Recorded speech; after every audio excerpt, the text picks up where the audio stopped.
All right, what is going on, everyone? And man, I miss y'all a lot. So I've been streaming. I ain't done my podcast, my own personal podcast, not the one I did yesterday. I ain't done 2 days ago. I ain't done my own podcast in about 2 weeks because wasn't really nothing to really report on. So I mean, I'm not gonna do a podcast and just sit here and just talk about nothing.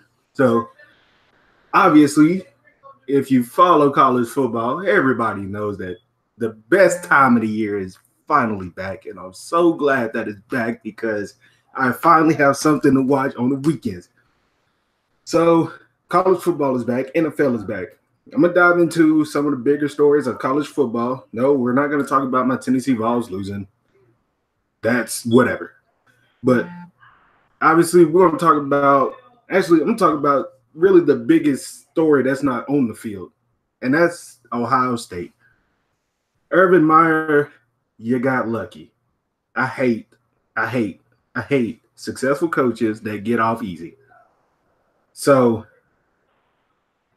obviously, if you don't know, Urban Meyer, he got hit with a 3-game suspension for basically lying. I guarantee he knew about this. So if you don't know, I talked about it like 2 weeks ago that McMurphy, who used to work at ESPN, he broke this huge story on Facebook, basically saying, the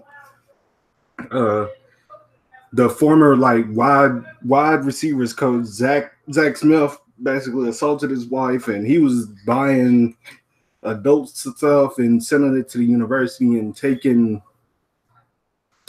nudity pictures in the White House as they won that championship. It was just a whole heap of mess. It was just it was awful. So they let him off with and so Zach Smith's wife was texting Urban Meyer's wife and all this, and basically Urban knew, but he didn't report it. He didn't report anything, and then Zach Smith got fired, I think, like a few months ago. And then the story breaks out and basically saying Urban Meyer, I say that he knew about it, but I guess it's more morals versus legality, which I'm in school for. I'm actually taking a class on that. So basically the moral decision would have been he gets fired. But legality, since he basically knew everything. Well, no, basically he didn't know what was going on. That's why they gave him the 3-game suspension. But I mean, Ohio State's first 3 games are like, who they play yesterday? They played Oregon State, they play Rutgers, and they play another school. So he'll be back week 4 for that Penn State game, which could have some college football playoff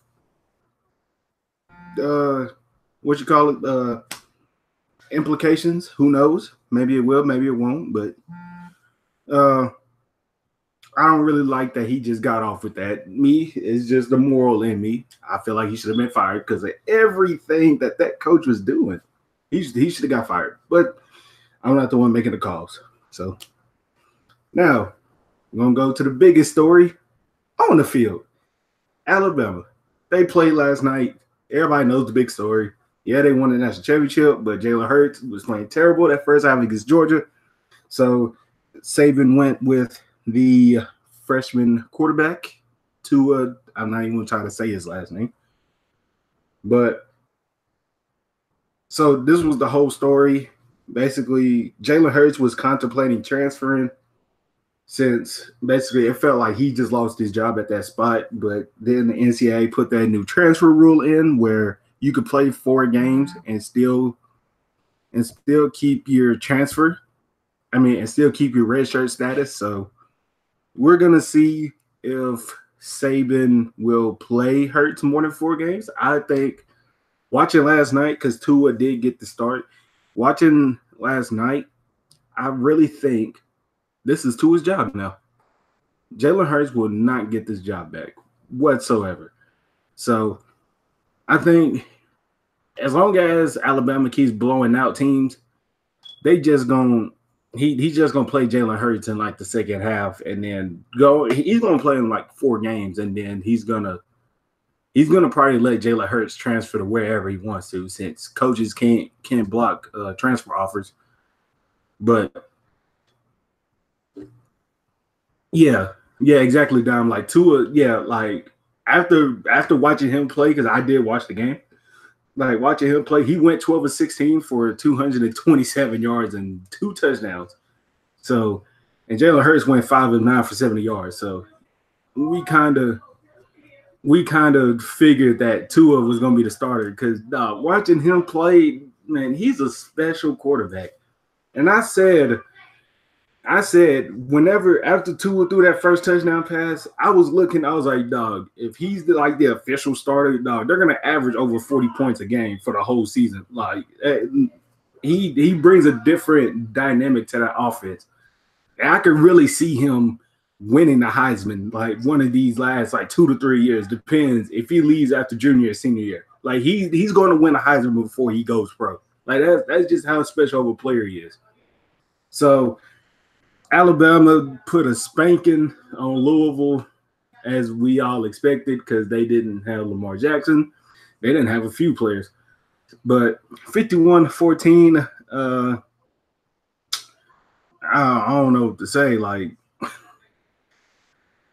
just Alabama, I hope they're ready. Nah, actually, I hope Georgia's ready for them. Because Georgia, don't get me wrong, they're good, but this team is different. You have Tua at quarterback, is just like totally different. So I'm gonna go into the second game, Clemson versus Furman. That's not really nothing to really talk about. Kelly Bryant went 10 of 26. No, he went 10 of 16 for 127. But Trevor Lawrence, I said this too. Trevor Lawrence should be the starter at Clemson. I don't know how he is not the starter. This kid, he has an absolute cannon. He has a cannon of an arm, and he's accurate. What's up, D? He went 9 of 15 for 137 and 3 touchdowns. Like, bro, that kid's special. I want to find some more interesting games. I really don't. It was one game that was what was that game? Oh, Penn State. Oh, man. It's funny because the Great Patriot, he's a Penn State fan, which I can understand why he likes Penn State. You know, he told me why he's a Penn State fan, like the backstory behind it. Dog,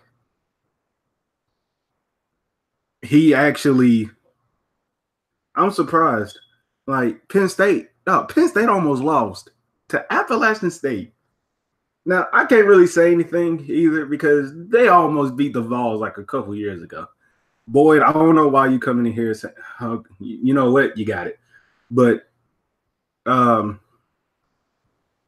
Penn State almost lost to Appalachian State. Dog, why is y'all look? This ain't the time. You lucky. I don't have time to slander y'all college teams because I would so do it, especially the Florida Gators because y'all didn't play nobody. But Auburn and Washington was a good game. I think Auburn ended up pulling out that win. But dog, boy, why do you keep saying the bad dog? I'm not gonna slant. I'm not gonna do this today. I'm not. This ain't the time. I'm not gonna say my team. I ain't gonna say it. Notre Dame and Michigan. All right. So the hype behind Shea Patterson is not, dog. He's not that good. Dog, why? Dog,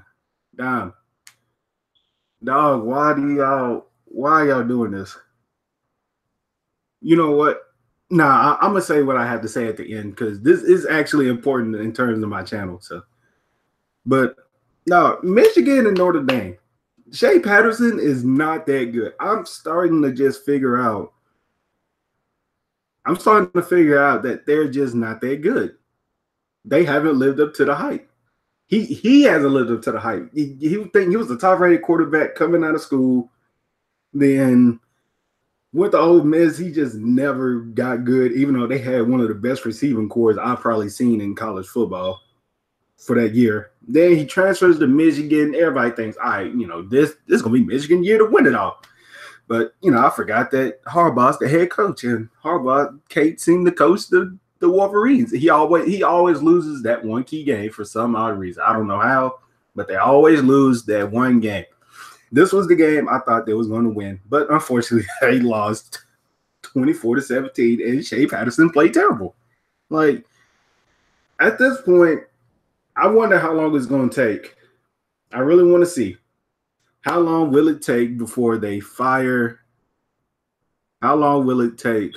How long will it take before they fire Harbaugh? Dog, I'm trying not to slander the Badgers. I'm not going to do it. Dog, what are we doing here? But I think that's all for the games. I know who plays tonight. Miami and LSU play tonight. And Dom, aren't you a LSU fan? Along with Patriot, dog, I'm going to tell you now, y'all better win that game. Oh, because if y'all don't win, you won't hear the end of it from me. You won't hear it. Patriot won't hear it. Dog, I'm going to tell you now, y'all better win. You better win. So I'm actually giving my score prediction on that. Dog, I'm not going to talk about what is there to talk about with it. You know what? I'm gonna go ahead and do it since you just want me to do it. All right, Tennessee played West Virginia yesterday. The Jeremy Pruitt era started off. It didn't start off so well. Our offensive line is terrible. We couldn't get the run game going on the inside. I don't know why we kept going to the inside. We should have just stayed on the outside. Guarantano is not a bad quarterback. He's actually pretty good when he gets time in the pocket. He can make any throw. But that man on West Virginia's sideline, number 7, Will Grier, is a different animal. I will give him props. That kid is actually nice.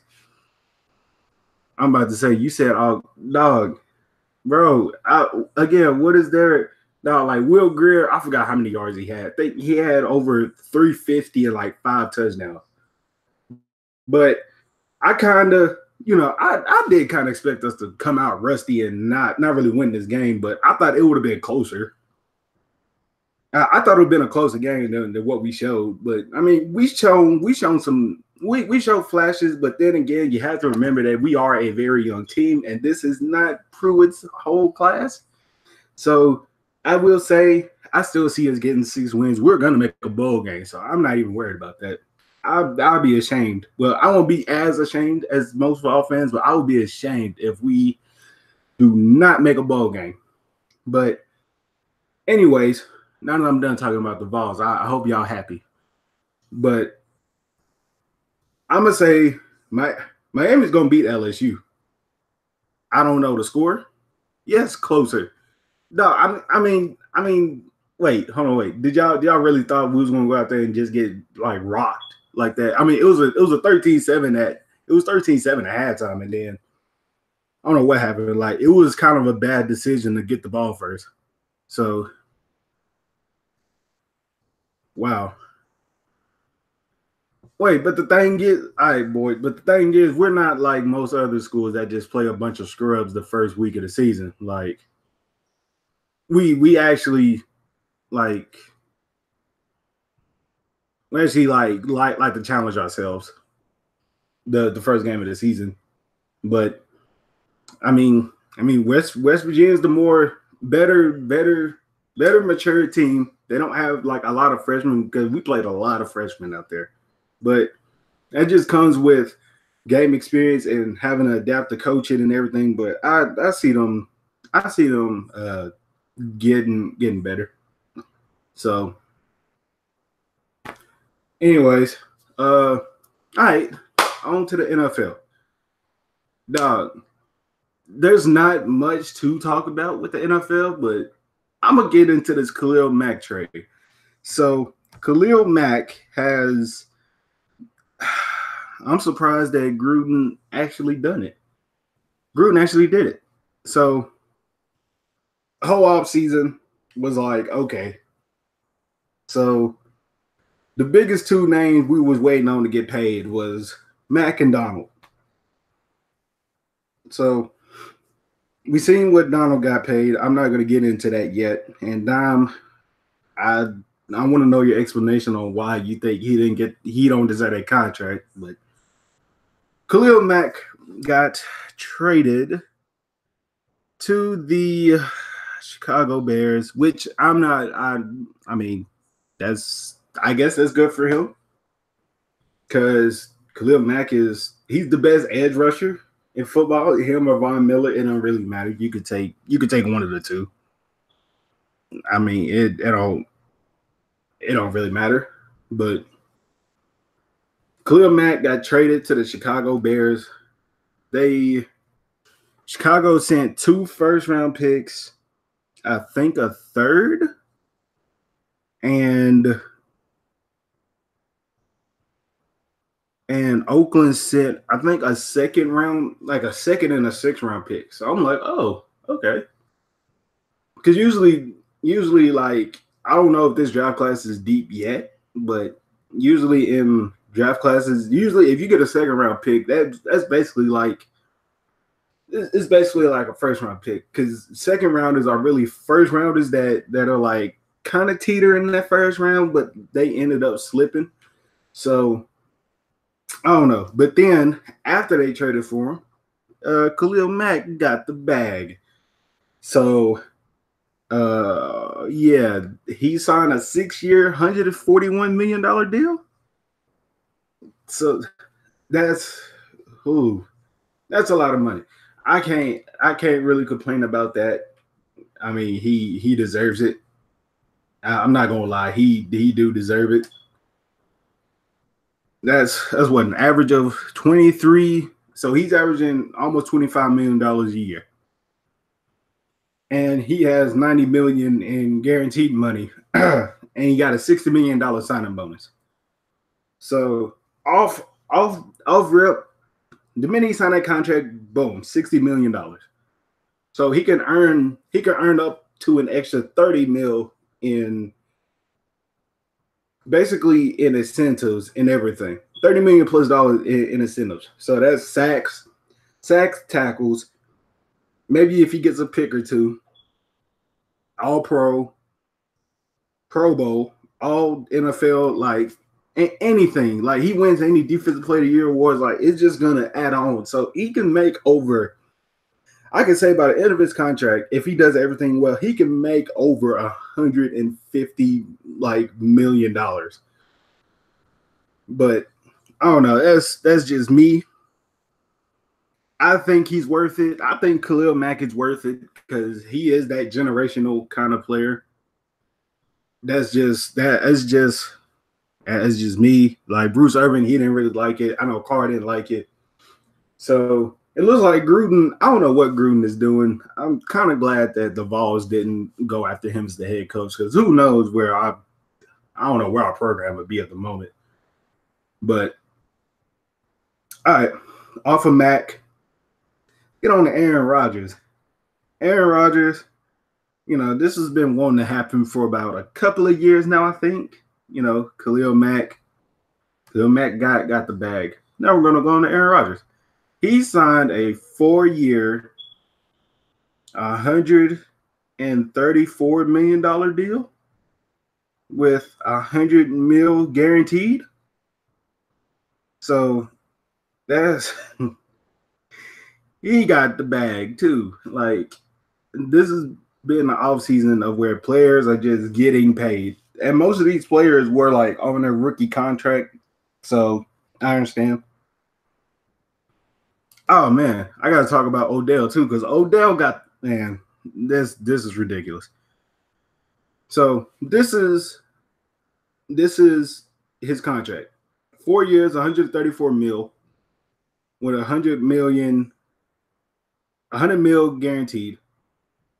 So he can earn up to almost $200 million if he hits all his incentives. Now, what are those incentives? Who knows? I mean, he gets $67 million guaranteed money by the end of this calendar year. So by December 31st, he'll already have $67 million. And he'll eventually make $80 million total by the new NFL year next year. So his contract won't kick in until next year or the year after that. So, like Aaron Rodgers, obviously, some people say I'm gonna get into that. So, some people say that he deserves it. Well, no, my fault. Some people say that Rodgers is the best quarterback NFL all time. You can put him one or two. It don't really matter at this point. It's really good coin toss. So I think he definitely needed that contract just to get that last contract before he retires, because he is 36. He did say he want to play until he's about 40. So at the end of his contract, he will be 40, making about over 35, close to $40 million a year. So hey, get your money, Aaron Rodgers. I can't really complain about that whatsoever. But get on to Odell.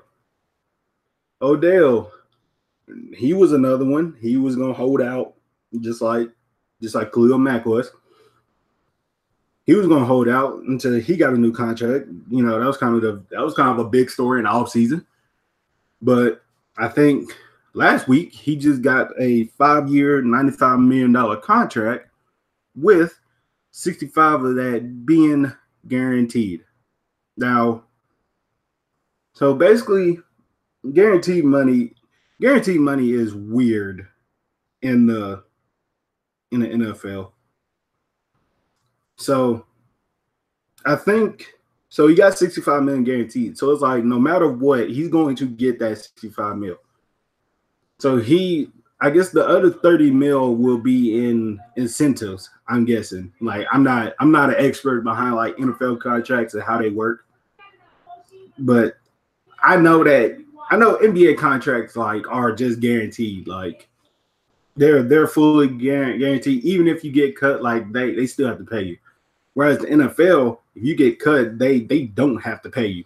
If you don't have like a lot of guaranteed money, they don't really have to. They technically don't have to pay you that. But Odell, some people, one of the best receivers in the NFL, top 3, top 4, top 5. Wherever you want to put him, he's no less than 5 or 3 in my opinion. He's no less than 3. But he is the highest paid wide receiver, making 19 mil a season, which he deserves it. So who knows how this will affect the Julio Jones deal, because I know he's been wanting to set out because he's won a new contract. He feels like he's the best receiver in the game. So he feels like he should get best receiver money. So that's why Odell got he got what he got. He feels like he's the best receiver, so he got the best receiver money. So he's the highest paid receiver. I can't really complain about that because he deserves it. If you look at what he's done, like he's on pace to have a career. Like he's on pace to have a Hall of Fame career. If he can just stay healthy, I can't see him not being a first ballot. Like he'll probably go down as one of the greatest receivers of all time, rather if he gets titles or not. So I don't know. I'm glad for Odell. I do like him a lot. One of the most talented receivers. Like he could do everything. Packers losing the first rounds because they didn't get Mac. Well, now you get to see Mac 2 times a year now. So y'all better have the offensive line to guard him. But I want to see one of these things. Something's gonna happen with Odell, like within his contract. one of two things gonna happen. He's either gonna have like a close to a 2000. Whoa, Odell is overrated. Okay, boy. Not like Devontae Adams. He's overrated, but okay.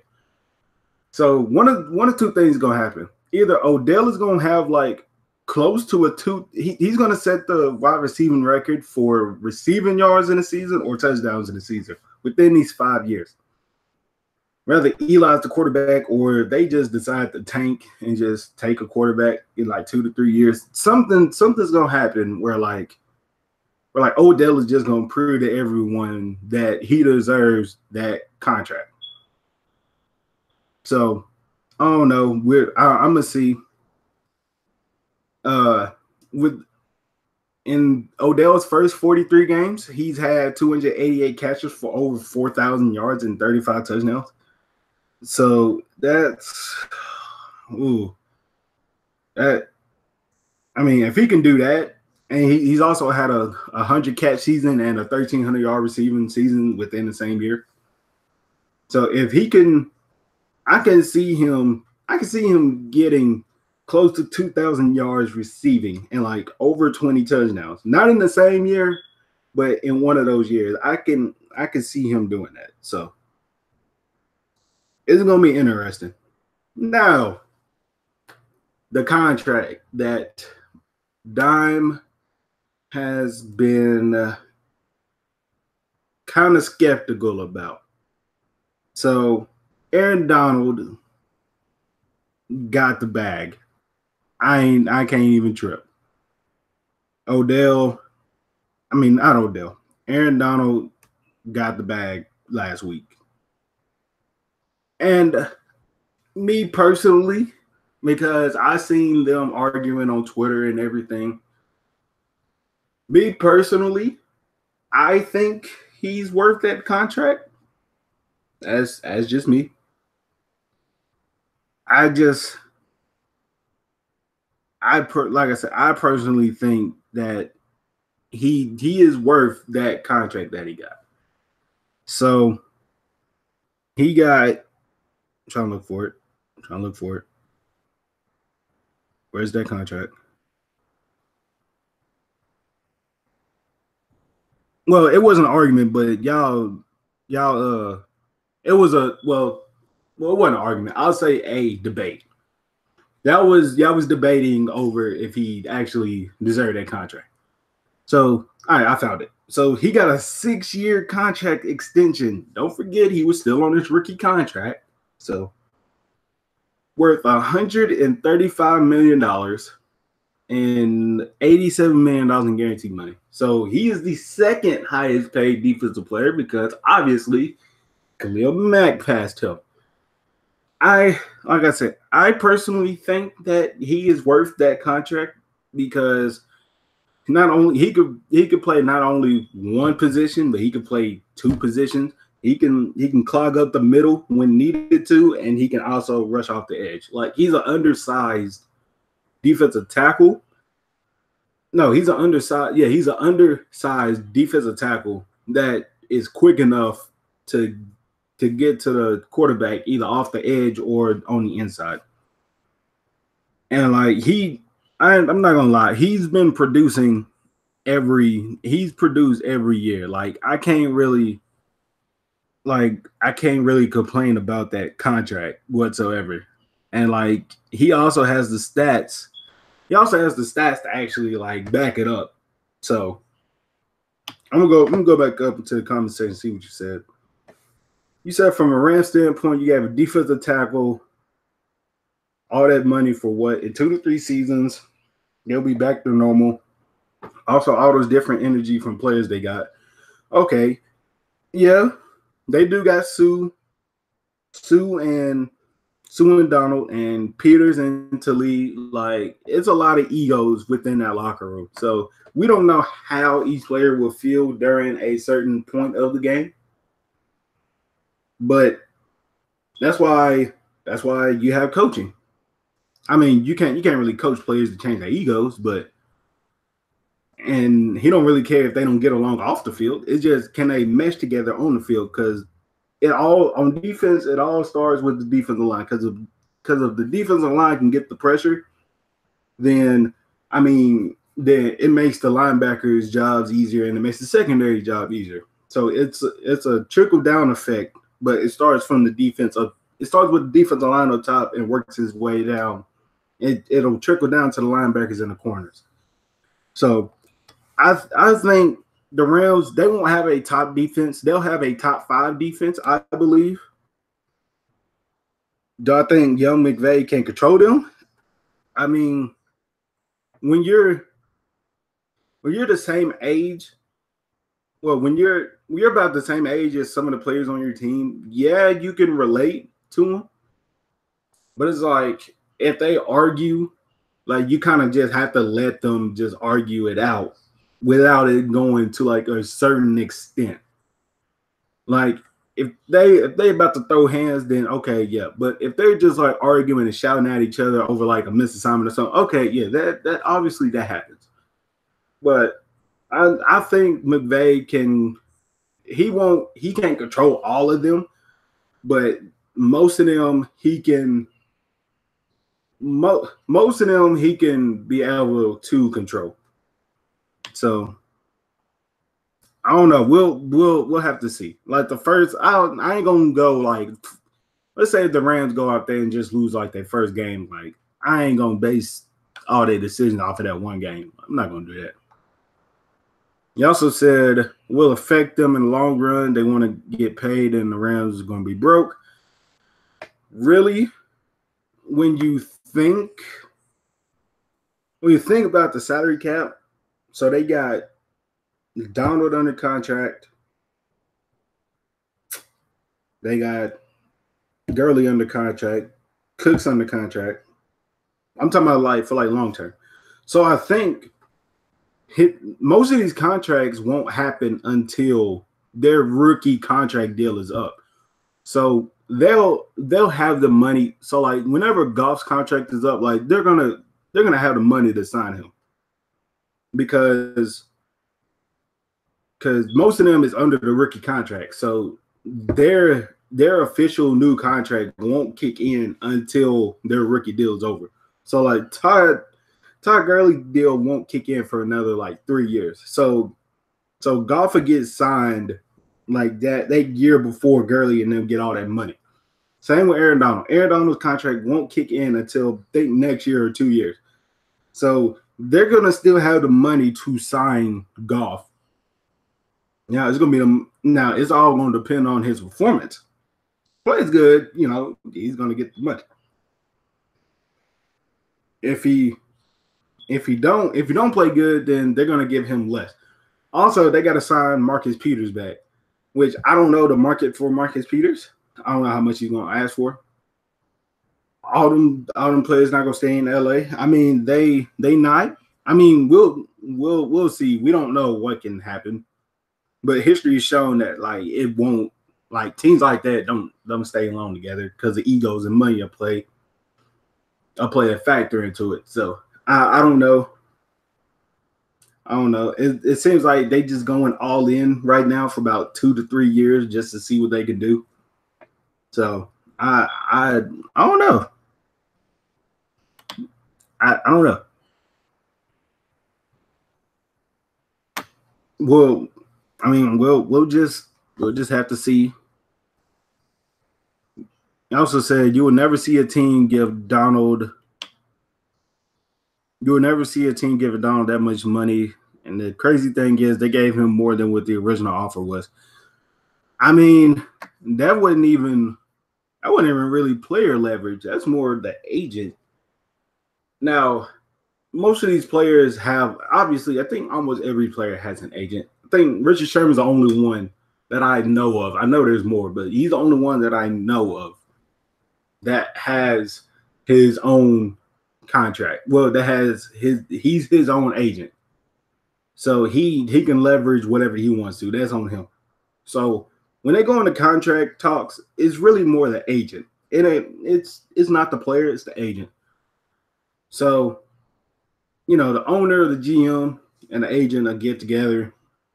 Agent throws his side what he wants. GM throws. They try to meet in the middle somewhere. GM throw his contract. Then the agent will take it. The agent took it back to Donald. See if he likes it. Like, no, I want more. Then they go back. So yeah, it's a back and forth. It's a cat and mouse game. And sooner or later, someone will have to crack. So I'm not really upset. Like, I'm happy that he got the contract. I mean, he's had double-digit sacks almost every single year except for 2 of them. But it's just we'll have to see if he can play up to that contract, because that's all we really base players off of whenever they get these big contracts is performance. So we'll see who deserves it more. Who deserves the contract more?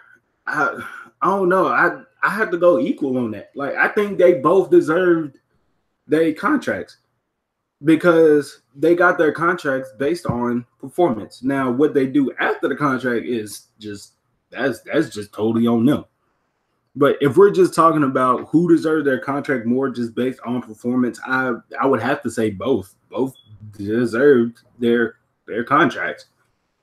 Like, Odell's a once in a generational player.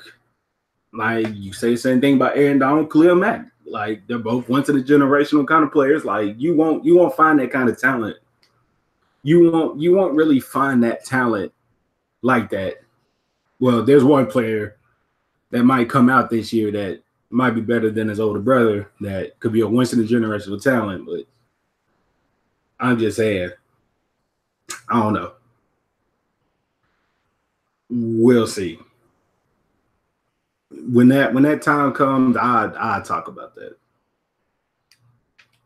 So yeah, like I don't have a legit answer. I just don't have an answer to that. Because to me, again, they both deserve that contract. They really did. So what can I say? Like, I like both players. Like, both are good players. No, I can't answer that because I think they both deserve their respective contracts. I don't know. Like, that's hard. Just based off of dog, it is hard because I don't know. Like, they both lived up to their contracts that they earned. No, I can't choose. Like, you're not gonna peer pressure me into choosing an answer. I don't know. I don't know who deserves it more. Like, I don't know. Like, both are like the highest, like top 2 highest paid in their position, so they deserved it. I don't know, but like, I'm sorry. Like, I can't choose one. I don't know. But that is all I really have. Wait, the announcement. I ordered an Elgato, and since it is college football season, why not? I'm gonna bring some NCAA 14 streams, like my long good friend K Spade. Who would I choose in a draft? Who? With the way football is now,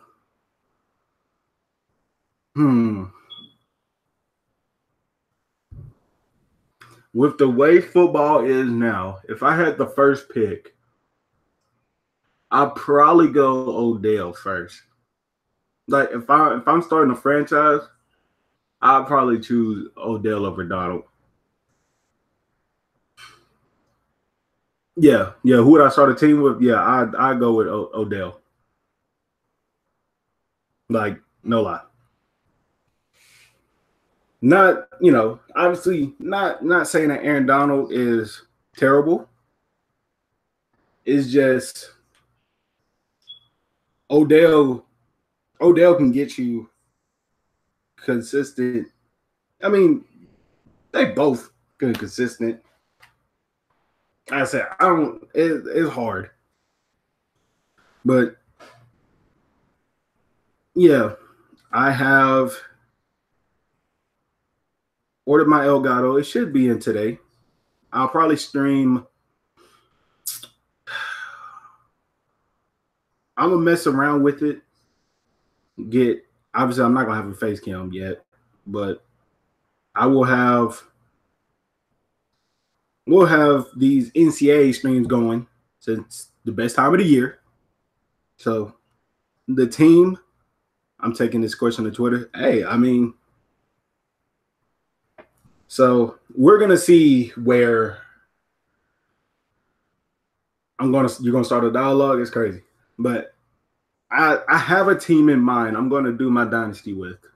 Obviously, Spade done. He's doing Marshall, which the history behind Marshall, that 95 team that went 15-0, 98 team, one of those teams. But I got the perfect team in mind. I got to see if the rosters are completely updated before I do it. I'm not gonna say who. I'm gonna let you guess who you think it is. But I'm not gonna say the name. Just know that they was once a very good program, and then a little ruling happened, and it went downhill from there. So that's all I have. Nah, it's not Tennessee. Nah. That's way too easy. Like, so surprisingly, that'll be easy if I did it with Tennessee. I would probably win almost every game. But that is all I have. I can't wait to get this series going, my NCAA 14 series going. It feels good to be back on the podcast, doing my podcast. I will be on the Fade podcast Wednesday. It felt good. It feels good watching college football again, even though my team lost. Well, both my teams, because I go to MTSU and they lost too. But I'm just glad that college football is back. NFL will be back Thursday with the first game. I'm just excited for everything. So I will see you guys probably tonight. Stream some Madden, NBA Live, something. I don't have the game early, but I could do some live runs. But we'll see. I'll see you guys tonight.